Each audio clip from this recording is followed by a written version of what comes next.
All right. So maybe we can start with a quick check-in on how you feel. So I'm feeling anxious and a bit overwhelmed at the moment. And underlying this anxiety and this feeling of overwhelm, there's a calmness, acceptance.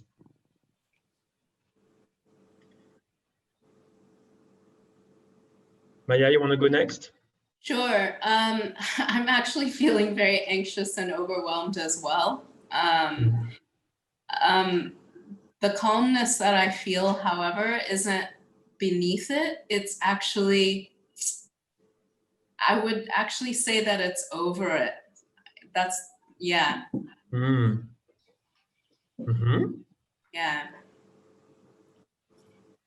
Sari? Yeah, hi. Feeling good. I just went for a run, which is always good for getting over any anxiety and stress of the day, which I definitely was feeling. Yeah, I think I'm feeling quite excited about a lot of things at the moment. That's like the main undercurrent. Yeah. Great, great. And we have Tasha who's joined us. Tasha, you want to do unmute yourself and do a quick check-in? Tell us how you feel in short words today. And hi, welcome.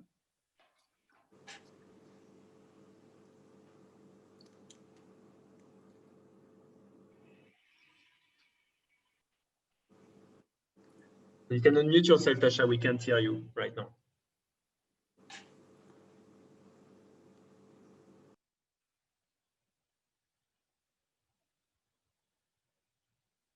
Tasha?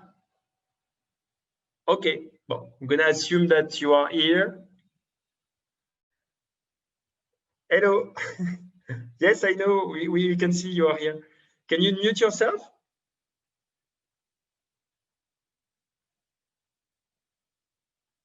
Okay, never mind. Hello. So today, yes, Tasha. Are you well? Yeah, we can hear you. Okay. How do you feel? Very, very hot. It's really, really hot here. Okay. That's for the body sensation. How do you feel mentally?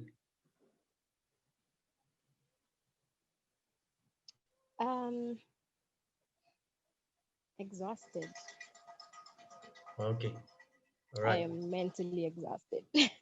Okay. So you're not the only one. We are a few feeling that way today. I don't know what's in the air, but yeah, it's a difficult time for many of us, I suppose. So today, I would like to discuss a subject which I think is very important, which is the myth that keep us individually and collectively separated from the ability to be part of the solution. And so it's stories that we tell ourselves to not face the situation in which we are globally. And it's not stories that we tell ourselves, it's stories that other people tell us when we are trying to raise awareness. So just to ask, first question is, has any of you been trying to share awareness about global and sustainability?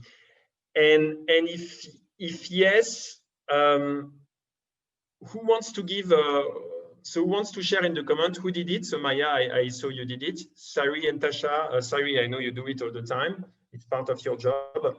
How about you, Tasha? Have you tried to share in your surroundings information about, you know, what's happening on the surface of the planet and the fact that we are on a trajectory course with with potentially a self-termination of the human experiment, or at least a collapse of our society.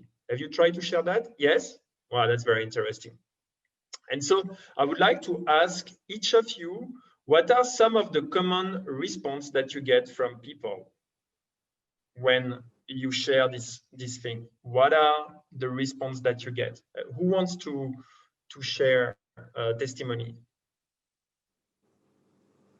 I'll go ahead and go first. My mic is unmuted, if that's okay. Yeah, sure.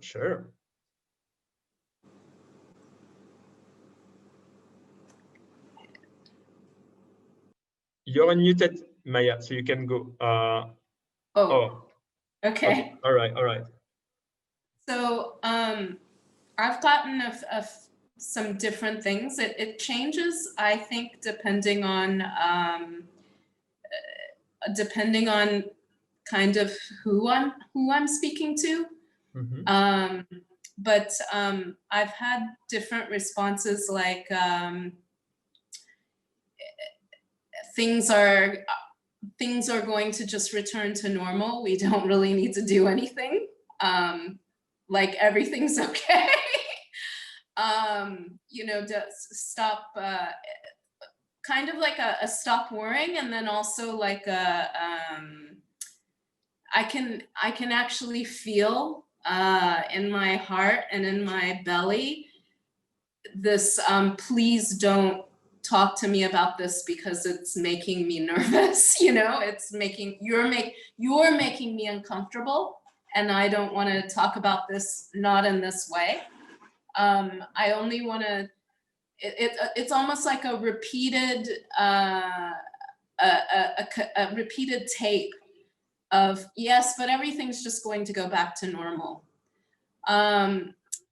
Another response has been, we can just resolve this if we cull the human population.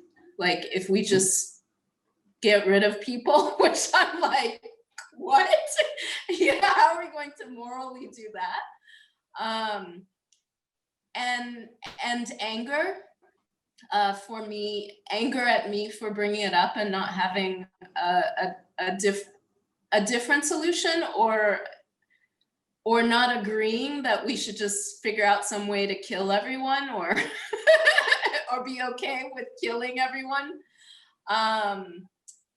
And then I would say that actually that reaction is very similar to this other reaction, which is to blame. It's to me, it's the same thing as blaming. Like we either blame because there's too many of us, we blame because Corona is the problem and disease and whatever, or a very big reaction is to blame the 1%, or blame corporations, blame governments, blame like the evil people, and that's it's like then nothing gets anywhere.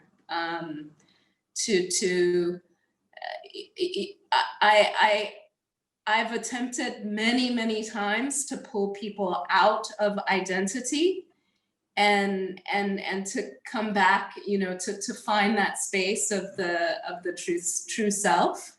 And it is virtually, it feels completely impossible. So that's what I've been dealing with, being very frustrated with. Is like, how do I get you to stop identifying? But in a gentle way, because I don't want to hurt anyone. And so many times in the past couple of months, I've actually found myself approaching the topic gently and then recognizing this very strong identification, and then deciding to just step away and observe. To make one comment and then just leave it, don't defend it, just let people be where they're at and wait. Yeah, that's a very good testimony. I can resonate with many of the things that you shared. Anybody else want to share their experience in doing so? Sure. Sorry. For me, I guess it kind of depends a lot at like who am I talking to? Like I quite often, obviously on that kind of high level corporate government level, they just will dispute the facts and say, well, you don't know for sure, and we're not doing it as badly as someone else. So it's always kind of bypassing it by saying we don't have enough information. And I'm sure we're not the worst ones, so we don't have to start. Even if they know that they eventually have to do something, they don't want to be the first ones, kind of thing. So that's kind of on the corporate government level. Then kind of with my friends and family and strangers, obviously a lot of people kind of know that they can come to me and ask. So that happens. And so when friends do want to ask about facts and they turn up with the pen and paper and the list of like things I can do, that's obviously the ideal situation. So I don't have to preach at them, but they know that they can approach me and ask advice. And that is starting to happen. Like I went to visit my friend in London, and she's very wealthy, and her husband's in the corporate world, and we sat down in her kitchen for 2 hours, and she made a very detailed list of everything they're going to change in their life, including electric cars and like investment portfolio, and like it was like a very thorough. So I was kind of very pleased that happened. So sometimes it's good, things like that happen. And then like I try not to, like, just for my friends in general who I know that are not so, like, obviously a lot of my friends are already like, you know, I don't need to preach at them, right? But then there's the ones that don't really know, but I know that they can approach me if they want to.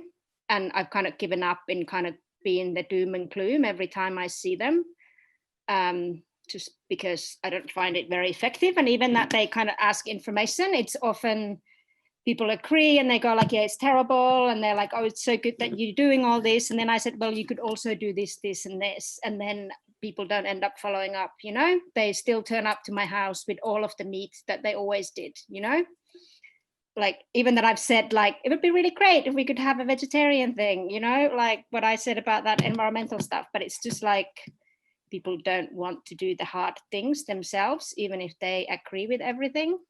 And they completely sympathize and they know that they should be doing more. So it's actually like moving from understanding to actually implementing things that, you know, are better. Or, you know, some of them are doing well. Like I come and visit and they, you know, tell me all about the crazy vegetarian meals they've done and all the recycled things that they bought and everything they're doing. So, I mean, it's always a mix. It's not like everybody's not doing anything. And then I have this new breed of friends, which is very related to Bali, actually, which is these love and light people. Love them dearly, but they answer just is, you know, my guru says technology will save us. There will be an ice age in 10 years. You know, we don't have to do anything because, you know, it's great that you're so worried, but you're putting your energy into the dark side by even worrying about it. Just be in the light. And that is the worst shit I've ever had to deal with. I can deal with the corporate bastards. At least they're very clear about it, that all they care about is money. But when people who are doing serious inner work just like have the fucking nerve to turn around to me and tell me that my entire lifetime of work and so many other people's is just pointless because something miracle will save us, just like miracles saved us so far, right? Like no. So that's the hardest thing. It really is. And I don't have like effective ways to deal with that yet. Yeah. It's the most infuriating shit I've ever come across. Yeah. And I reassure, I also don't have a miracle way. I just have experience in dealing with it. And I realized that it's really watering the garden thing. And like, you know, the seeds are there, but there's no way that they're gonna happen, that they're gonna open just because they're being watered. Like they're gonna open when they feel like it. And so I understand the need of taking care of the garden and watering the seeds as often as possible, knowing that not many people do it. That's also the problem, is that it's I mean, we are a minority, remembering these things, and so we are the bad ones, because we put people in, you oblige them to deal with parts of reality that they are spending great amount of energy to not face. But I think it's really important to do it. I've had a lot of similar experiences. What I find really interesting is when I look at the excuses, is how insane they are, how irrational they are, whether it's about, so the one that I hear a lot lately is the one that Tasha wrote is, oh, it's life. Isn't it nature to, you need death to have life, you know, like it's as if you're driving a car and you're gonna hit a wall, but you're like, no, why should we turn and hit the brake, right? Anyway, we're all gonna die, so let's just hit the wall. I mean, it's silly, but that's where many people are, not to face this situation. But one thing that I found effective, that said, is instead of, is first to be relaxed about it, so to be the least triggered as possible on my side, to be really relaxed, and to ask questions. To ask questions that open their mind, rather than confronting directly their point of view, is more to ask question. And what I realize is that when I ask question, actually I start to dig in their own psyche, and there can really be some interesting stuff that come out. I mean, from the unconscious, some really twisted, repressed belief that is lurking in the unconscious, that is going to be made conscious. So to give examples, I had someone who was telling me that nature wants to kill us, and that therefore, to not die, we need to destroy nature. And that technology was the solution to destroy nature, the planet, and stay alive, because literally that's what the planet wants to kill us. And so what I realize behind this is really interesting, because it's the collective trauma of, oh, you know, this natural environment is hostile. And the primitive response is, okay, there's something that is hostile. To survive, I need to destroy it. And in the process, I don't even integrate that, oh, but by the way, what I'm destroying is what is giving me life and what I need to survive. And by asking question, I was able to pull out this, wow, you know, this amazing response. And so there, generally, when these things come, it's like, I think for me, it's almost as if the job is done, because I may just ask a few other questions, like, okay, but you realize that we need the natural environment to survive, and that therefore destroying it is self-terminating. And generally, that's enough, because I've made the unconscious belief conscious by helping the person to dive into his belief systems. And so that's one way that I use. Something else that I do always on this aspect is I'm being very gritty with this, because I understand that as long as we are escaping this reality, because we don't want to deal with the emotion that it triggers, we are individually and collectively unable to bring a coherent response. So as long as we are, is what we say in the quest here, but as long as we are keeping these stories to not face reality, whether it's nature or everything is going to be okay because technology is going to save us, etc., we are unable as a species to respond to the situation. And therefore, we are still on a trajectory course with the collapse of our civilization, which is probably, I think something that will be remembered in history. If the human experiment does not self-terminate, our era will be remembered for an era of complete unconsciousness and irresponsibility. It's almost insane to think that we kind of know what is happening, but we are letting it slip.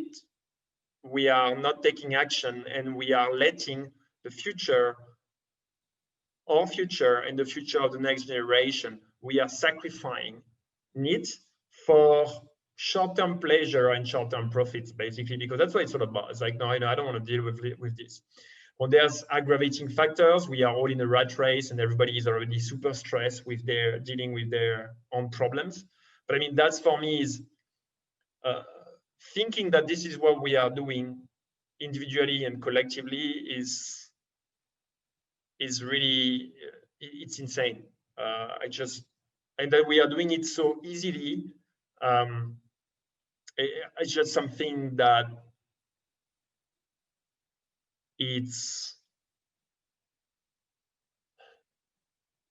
so I cannot say it's surprising anymore because I understand the mechanism and I understand the belief systems that we are using to cut ourselves from that reality. But it's amazing to see the resilience of this denial mechanism and of this belief system that's cut us from reality.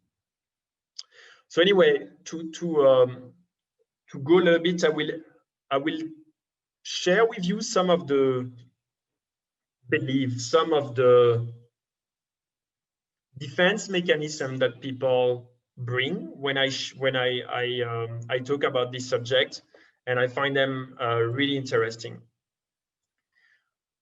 So one that I often come across is it's too complicated. So that's one of the fog that we put to say, oh, anyway, you can't really understand this and it's way over our head and there's no point trying to understand and trying to make sense of the situation because it's too complicated. So this is something that I had myself believed for quite some time until I started to really go deep, notably in the collective unconscious, and I started to realize that, wow, there's a secret order behind this disorder. It's like, yeah, indeed, if I don't understand how, it's like when we have a mechanical problem with our car, right? So we don't know what's happening and it seems very complicated, but it's just because we don't have the knowledge that will allow us to understand that. And by chance, there are people who do. But what I think one of the common collective myth that we have is that we will never be able to make sense of our world, of our human world, because it's too complicated. And I think that's one of the biggest limiting belief that we have nurtured until now. And so to overcome it, is part of the response that I brought is the quest, is to help people tap into this unconscious mechanism that are at the core of the chaos that we see on the outside, to tap into this inner chaos that we don't want to see because it's so disturbing, so that we can make sense of our inner world and of our outer world all together. And so I really want to, that's something possible, but most people don't know it and still believe that we will never make sense of our world because it's too complicated for us to understand. And I think this limiting belief has really hindered our ability to deal with the situation that we are facing and to make sense of it. Another one that I hear quite often is that it's already too late. There's nothing we can do. The situation is already too dramatic and it's naive to believe that we can do anything about it. So that's also something, it's very common in France, by the way. That's a belief system that is very convenient because it tells the person, why should I just think about getting out of my comfort zone and try to do anything? It's too late. So all I can do, the best thing to do is just to enjoy until everything really everything really becomes a mess. So behind that, of course, is always the unwillingness to deal with our feelings and to consider change. What I see is that, first, the person who believes that has to believe that they can read the future and that they have the timeline of how the future will happen and how critical is the situation, which is something that, as far as I know, nobody has because we don't have that level of clarity now. What we know is that we are overshooting the limits of our planet and that the more we wait to address this situation,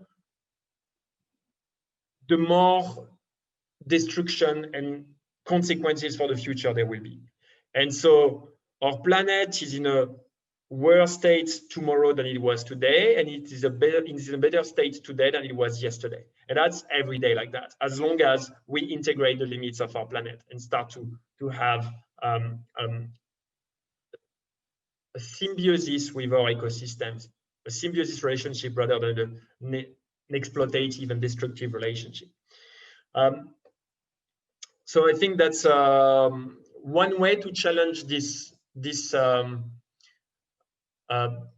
belief is to remind the person that everything is still functioning right now. And that means that it's not too late. That means that we still have a society that is operational. We can still make investments, take decisions, make changes.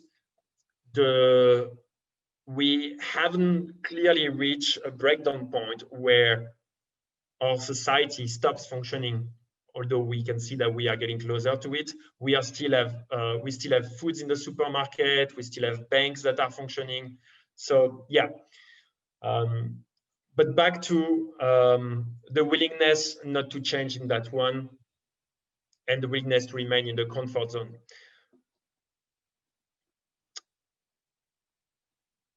Also something that I see in that one, it's a denial of the consequences of what will be pushing unsustainability to the limits.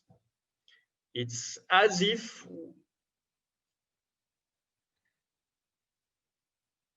we could see that we were going to crash, but because we have no experience of what a crash is, we are unable to comprehend the amount of pain and damages that will be done to ourselves in the process. And that's again a problem of disconnection with reality, because our brain is not wired collectively to address this kind of problem. We had civilization collapse in the past, but they were localized. We have never seen a planetary civilization collapse because we never had a globalized planetary society before. And so probably one aspect of it is to help people, and it's not fun because really we got to go really into the really disturbing facts, is what it means for a civilization to collapse, and what it means for us, what it means for our family, what it means for our children. And it's surely something, when we think of it, that will take people out of their comfort zone. So challenging the fact that it's already too late and reminding the consequences of a civilization collapse. By questions or just by conversation, and doing it without putting pressure on the person, without trying to be right, without trying to argue with violence, making it as relaxed as possible. It's very important because we want to one thing that we want to show is that it's possible to be emotionally stable while dealing with these questions. Because many people are afraid to freak out. It's really afraid to freak out. So why should I care? Technology will solve all our problems. So this is also something that I heard a lot. I mean, technology will solve everything. We've solved our problems before, and with the new technology that we have, everything will be fine. So that's really interesting because it's as if we did not notice that actually the misuse of the technology was the root of the problem. Like it is the misuse of technology that has created the problem. And as long as we don't address how we use technology and the purpose or intentions and the purpose of technology, then we won't fix the issue. So that's like coming from a really misunderstanding of the cause of the problem. Now, it's not realizing that the reason why we are destroying the surface of our planet and we are unsustainable is because we have a relationship that is predatory with each other and with our environment. And as long as we don't question that, technological progress means more destruction, because it means more ability to extract resources and more ability to build weapons that are powerful to potentially fight each other. So this is a problem of not understanding the core of the problem and not understanding that we need to make inner changes if we want technology to be used in proper ways. By the way, another aspect of this, very often also I hear people talking about, oh, you want to take us back to the Stone Age. So that's like kind of believing that the problem is technology and not understanding that we can change our behavior and that technology is not the problem, is how we use it. So again, like it's not a fight against modernity, it's a fight against unconsciousness and behaviors that are increasingly self-destructive in the context of exponential technological progress.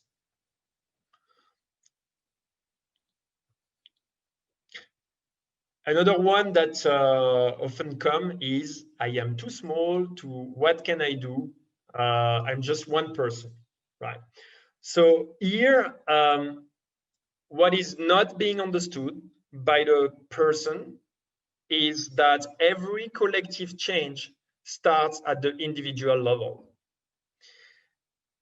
That's the first aspect that is not understood. The second is that when the person say, oh, you know, I'm just one person, what we see is I'm going to rely on authority to address these issues.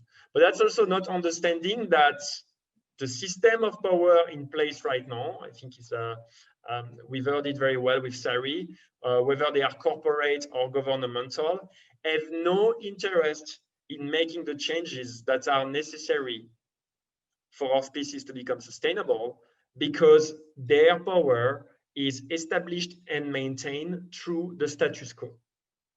Basically, these people will have to say, wow, we've been selling you a dream and we've been wrong, and we recognize our mistake, and now we are going to work together, all of us, to address this issue.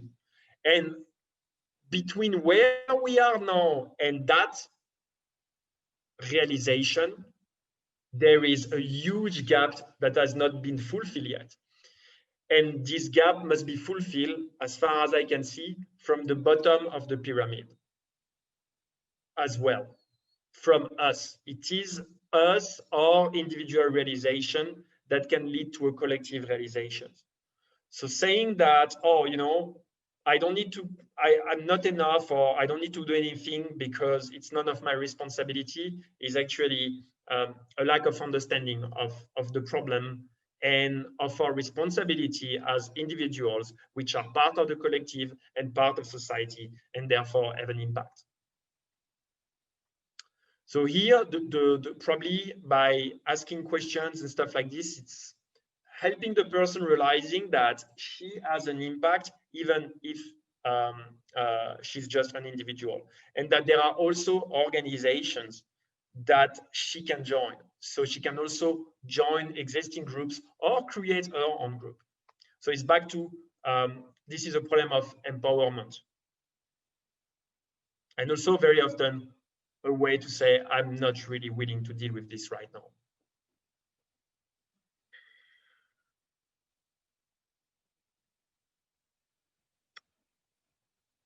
This is human nature. We are naturally self-destructive. So that's another one that I hear a lot. So that is based on the belief that human nature is to compete for resources and for power, and that there is nothing we can do about it. So that's a misunderstanding of what the survival instinct is, and a non-integration of the change of paradigm that we've seen in the Anthropocene. So it's true that the first condition for life to exist is survival. But once this survival is achieved, life can take another step, another form, which is about enhancing itself. So the first condition for life to exist is survival. And then once survival is achieved, it's about life enhancement.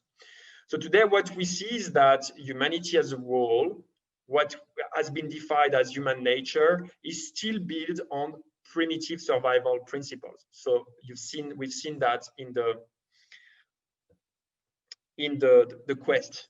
What's really interesting is that actually, in the new context of the Anthropocene, where we dominate the surface of the planet and the natural environment, we have achieved abundance. We have ability to express ourselves without fearing to be executed publicly or oppressed. We are still driven by the very survival mechanism that we developed when we did not dominate the surface of the globe, when we didn't have abundance of resources, when we couldn't speak out because it was too dangerous and we were risking persecution from the group. And so that's not human nature, that's a primitive survival instinct. What's interesting is that it is this very survival instinct that is sending us on the path towards self-termination, which means it's this very primitive survival instinct that is becoming increasingly dangerous. So here, what the person needs to realize is that we are talking about a primitive survival instinct that is embodied in the unconscious, but that can be modified through consciousness. And consciousness is the ability to understand the consequences of our actions and to make choices, to understand our reality as well, and to make choices that are non-destructive. So saying that it is human nature is really not believing in human nature and not believing in our ability to change. So to give examples, for example, when Pasteur discovered the existence of bacteria, we had a new understanding of reality that completely modified our hygiene habits, simply because we had a better understanding of reality. So sometimes it's just about having a better understanding of reality that is needed for us to operate the changes that we need to do individually and collectively. So in that case, it's about understanding how the collective traumas that we have not resolved, that are embedded in our unconscious, perpetuate a state of fear that maintain survival patterns that are increasingly unsustainable in the Anthropocene. And therefore, how addressing this inner part of ourselves require new habits, new cultures, new priorities that have not been defined yet, because this is just something new that we are starting to realize individually and collectively.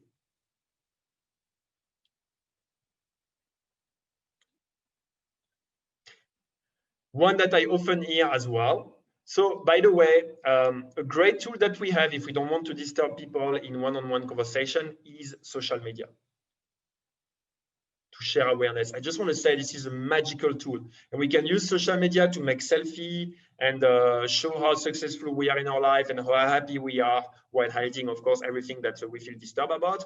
Or we can use it as a tool to raise awareness on subjects that deserve it.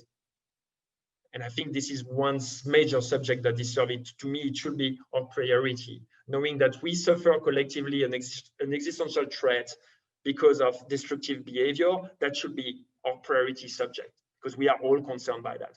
So one last that I hear is often, and there's many others, is we don't deserve this planet. The world will be better once we have destroyed ourselves and we are not there anymore. Who has heard this one, by the way?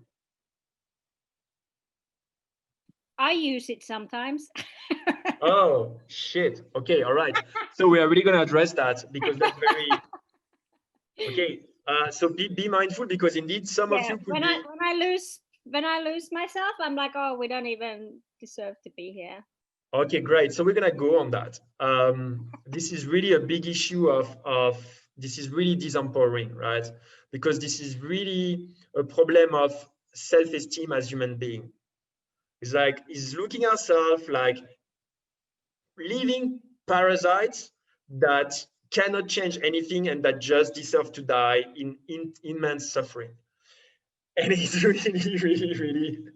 really toxic for ourselves and for others. So it's really good that you mentioned that you have it, because this one is very destructive and is very widespread in the wider ecologically conscious community.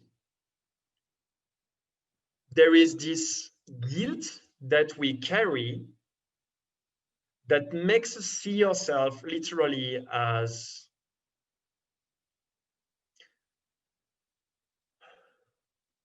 you imagine that we have such an esteem for our species that we consider that the world will be better once we are all dead, including ourselves.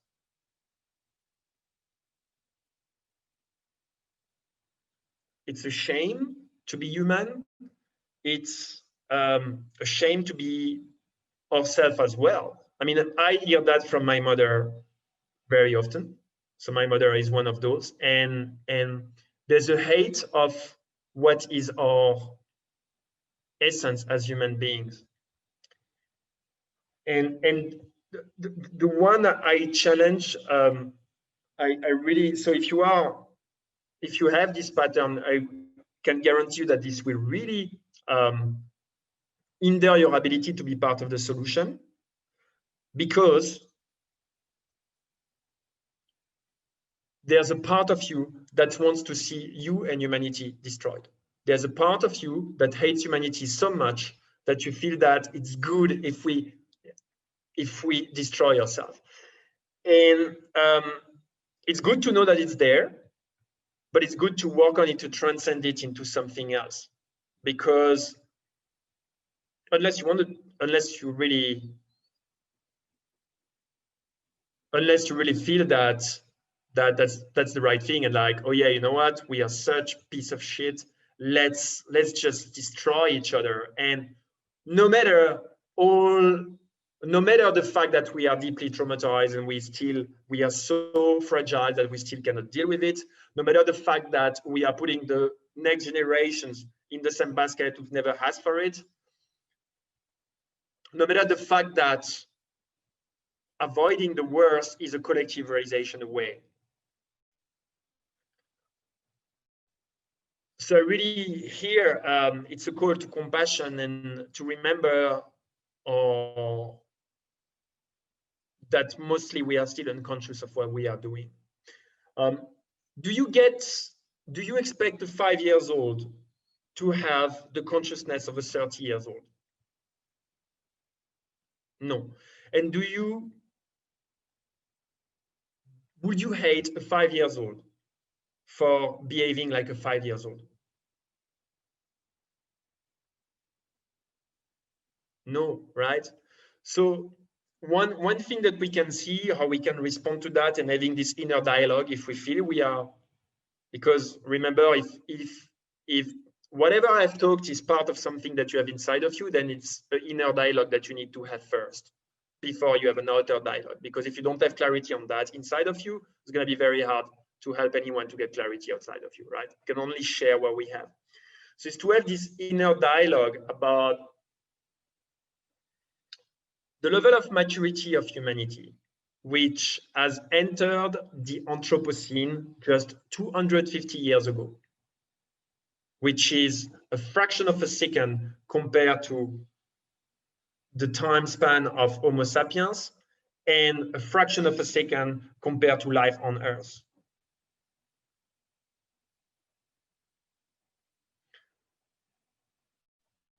So we don't want to be one of them, but we have to remember that we are part of humanity. So when we say humanity, the planet will be better once we have self-terminate and we are out, we are putting ourselves in the basket. Or we are cultivating a complex of superiority. Like, oh, I am so much better. And so I don't want personally to cultivate. I don't think I recognize I can have those in mind. I'm not saying that, I have those in mind as well, but I don't want to nurture that. And when I see expression of these patterns, I try to work on it. I try to transcend it into something else, because I don't think it's healthy. I personally see myself just as, another human being. And I understand that we all do our best with what we have received as an heritage. And a lot of this heritage is pretty fucked up. because it's driven by patterns and energies and belief systems that are completely obsolete, but that we haven't integrated yet because we haven't realized that we are the creators of these things. And so here, really, that will be the last one, is really a call for compassion to ourselves and to each other and to our past. Because ultimately, the present moment in which we are is the continuation of what happened in the past. And what happened in the past has been pretty nasty. It has been pretty nasty because our ancestors have had to survive in the wild. And they've done some pretty terrible things to do so, with the best of understanding that they had. And with the belief that in order to survive, they had to control and dominate everything, including other human beings that are considered dangerous. So this is really a call for compassion and to really promote this, out of this compassion, this regenerative culture, which for me is fundamental. So if you have this one, I really invite you to don't blame, don't fight yourself, but look at it and see if you can have a different perspective of reality that brings more compassion and for your humanity and for our humanity in general. And there are many others, so I invite you to be curious. I think it's very interesting to see how people use this belief system to protect themselves. And very often you will see how these belief systems are related with national affiliation, religious affiliation, business affiliation, political affiliation, etc. It's really interesting how there's, that's my tribe, I stand for my tribe, and that's the belief system of my tribe, and what you're telling me is not compatible.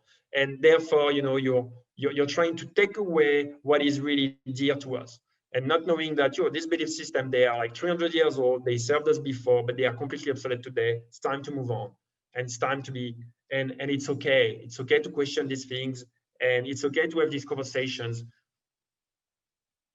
We are not here to kill each other, and losing a belief is not dying, it's simply evolving.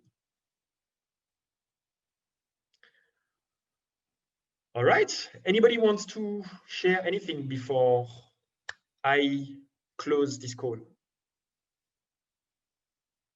Gildas, hi, by the way. You're a bit late, but the recording will be here. I'm very late. So who wants to share something? Do you have any question? Do you have any remark? Do you have any? Hi, on that that kind of very fatalistic line of thought that we shouldn't be here, and I'll be better off, and I blah blah blah. So I guess like that's part of almost doing shadow work, right? Yes. Is to really kind of go deep and realize that we really are sometimes and capable of being really horrible human beings, and yes, the planet would be completely fine without us, but it would be, right? that's fact. There'll be other alpha predators. Yeah, but they wouldn't be technology advanced, but they would be there. Yeah, they would be, other top predators would emerge, and the planet would be completely fine, and a lot of animals would do a lot better. That would be maybe rats and cockroaches and others that wouldn't survive so well, but for majority part of the planet it would be a good thing, right? So it's not like completely far-fetched to say that it would be better off, because it actually would be better off. Yeah. But then like we don't have a proper, like humans no longer have a niche in that sense that we are part of the ecosystem, right? Like there are like some symbiotic things and there's like different things, but we've actually just kind of lost our part in the ecosystem, which is, yeah. Well, which, I just think there's something to be explored. Like, how can we actually go back and be part of the nature so that we don't have to think of ourselves as being so terrible, because at the moment we are so terrible. It doesn't take a huge amount of shadow work to realize that. It's very much at the surface. Yeah. But how do we actually kind of transform humans into being something useful in as part of the environment, so then the planet is actually better off with us? I mean, that should be the goal, right? Great.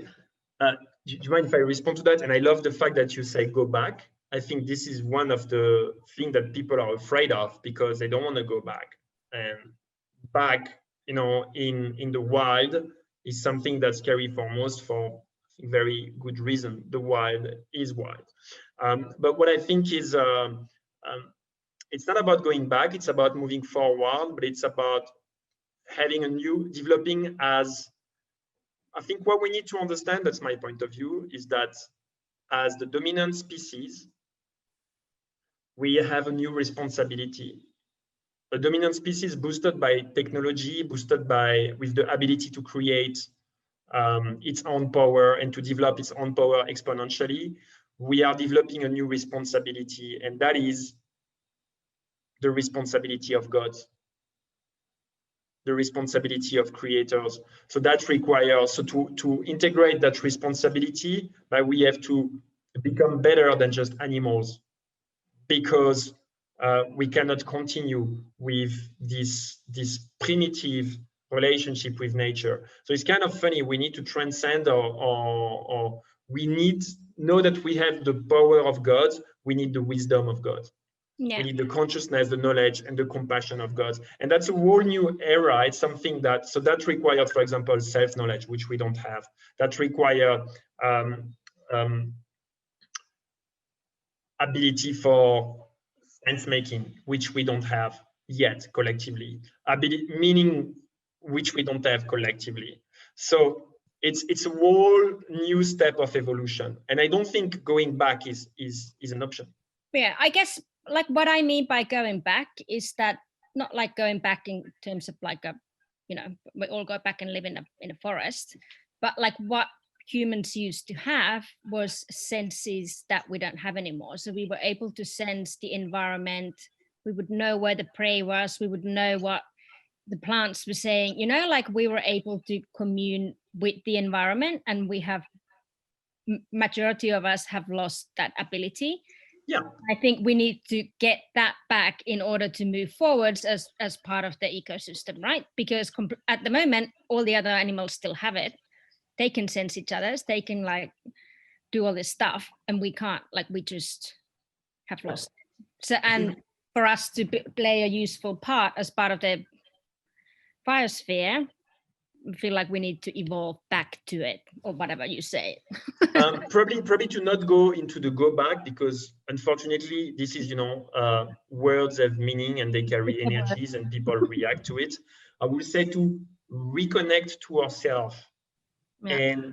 And when we reconnect to ourselves, or to connect, I don't even know. I mean, I think we have to simply connect at this stage. I don't think we've ever been connected with to connect to ourselves. And I think when we connect to ourselves, from my experience, we connect as well to everything else, because we realize that everything is interrelated. And I'm not this human being separated from others and separated from the natural environment. I am fully part of it.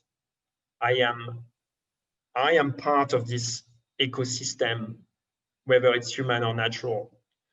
And I have a responsibility as a member of this ecosystem, and they are needed for my survival. They are needed for my survival. They are needed for the enhancement of my life. Yeah.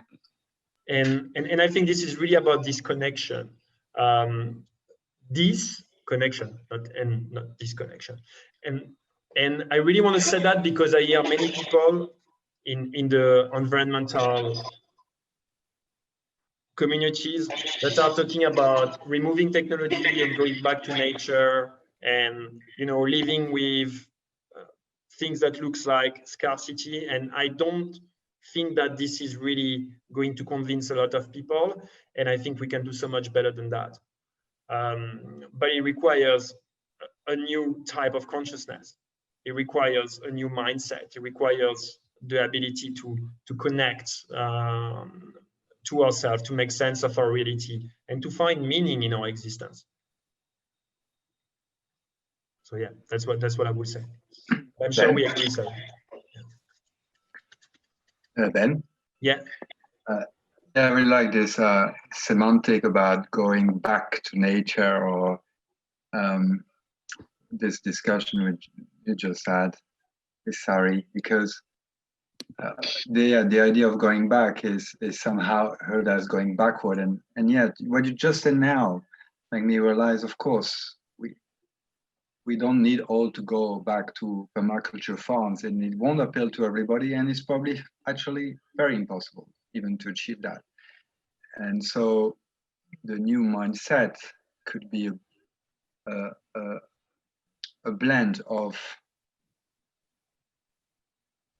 modern era, which is a bit way too far into technology, but with the consciousness of going with nature, because going back, going forward, I say going with, because anyway, going without is fucking impossible, and going with imply understanding the connection with it as an interdependency and a necessity, and therefore it requires also to have this new godly consciousness of respect. You said something beautiful before I just arrived when you said, if you have the power of a god, you need to have the intelligence of a god, the actions of a god, the alignment basically with what it is to be a creator. And so I say going with nature would be an interesting mindset. And that's another thing I wanted to maybe, I don't know if it's a question, it's not really a question, I think it's a concern. Many times we say we don't have this consciousness as a collective, and we need to develop this consciousness as a collective. I have some concerns about, well, basically, personally, I can see I have still a lot of changes to make if I want to be fully aligned with my wish to be fully conscious of my impact on the earth. And I'm also very concerned about the dynamic of the collective towards global change when it comes to destruction of the resources on the planet. Because if we wait for everybody to have the consciousness equal to the one that we describe as necessary, we could wait for the end of the last fish in the sea. So isn't also part of the godly consciousness to have some, let's call it older brothers and sisters who educate the younger sister and brother? Probably that's what's going to be the role of New Work Together, but to bring education and it's the role of the leaders that is not being done so far on the planet through the leader, because the leaders so far are too occupied to give licenses to the corporation who destroy the planet for us on our behalf of consumers, right? So I cannot wait for everybody to be on the same page on the consciousness level, because it will never happen. And so I need to see also new leaders like you to come to the forefront and somehow basically dominate in a way that is good for. But see, that brings so many questions around the politics, around the leadership, around the domination aspect, right? But it's a very big subject about waiting for collective or not waiting, because basically great. There's a big mass of consumers who are no interest, and a bigger mass of corporations who have no interest in changing the consumers' consciousness. So how do we do that? Yes, because the resources are getting fucked very quickly now. So what I'm saying here is, when I talk about collective consciousness, is just to highlight the fact that ultimately it's collective change that make a difference, and that sustainability is not an individualist game. It's not, we are not at the individualist level, and I do my recycling, so I do my part, and I don't give a fuck anymore. It's really about, we need to understand that this is a collective game, and that ultimately the game changer is not an external solution, it's an internal solution. So of course, any collective change starts at the individual level, but it's just to make sure that, I repeat that, it's just to make sure that we don't stop at the individual level. We realize that if I have access that, my purpose is to share it, because ultimately what is expected to be part of the solution is a collective change. And yeah, there will be domination game, from my point of view, but I don't see that as an issue. That's the game that is being played right now. As long as this game is there to free humanity from its unconsciousness and to basically being able to liberate it from systems of control and domination that are needed when the collective unconscious is too strong to limit side effects. So, but again, that's just my point of view. What is sure is that it always starts with the individual. And this is where I want to put back the intention, the attention and the intention from the individual to the collective. Thank you. All right, we good? Yeah. Any other question?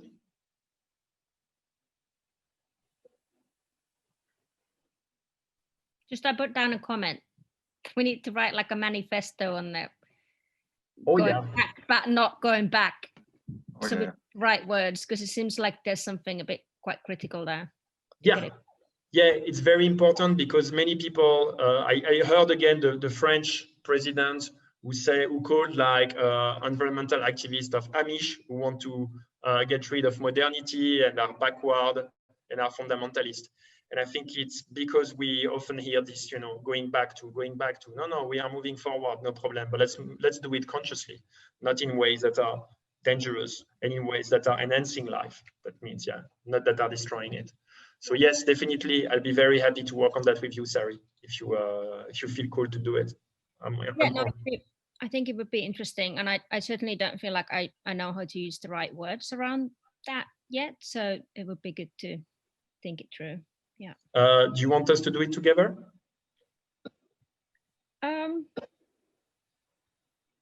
Yeah, let's discuss how it's best done.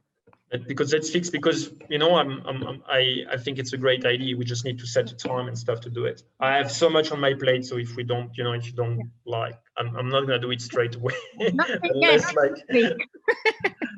but if we define a time and we take like 1 or 2 hours together, I think that could be great. Yeah, sounds good. Okay, I'll text you on that one. Yeah. Thank you, everyone. Thank you so much. Ciao. Bye bye. And keep the spirit, huh? Grit is what is needed. Grit. So not give up. Plenty of grit here. Bye. Bye.